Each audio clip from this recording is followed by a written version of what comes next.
is Dr. Linda Lee Tarver. I've gotten to know Dr. Linda Lee a little bit over this past few months. She is also running for State Board of Education, along with Tammy Carlone. These two, remember their names. We need to get more conservative candidates on the Michigan State Board of Education to support Tom and Nikki, the only two conservatives on the State Board of Education right now. Dr. Linda Lee Tarver is president of Tarver Consulting and holds a doctorate in theology and a second doctorate in the field of education. She's currently running for the Michigan State Board of Education, and we need to support her and her colleague, Tammy Carlone. Please welcome Dr. Linda Lee Tarver.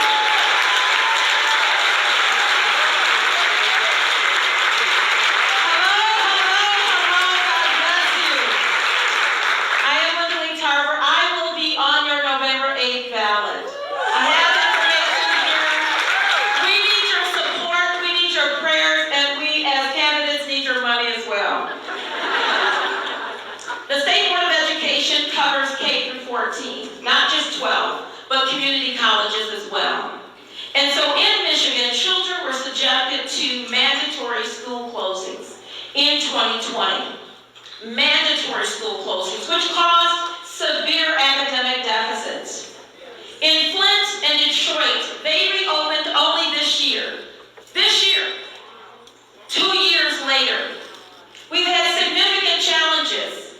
Detroit, Flint, Benton Harbor, Ann Arbor, Lansing, and other urban schools have opened late with mask mandates, which are inhumane. They're inhumane. Some of the colleges are requiring mandatory vaccines. They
Preach it.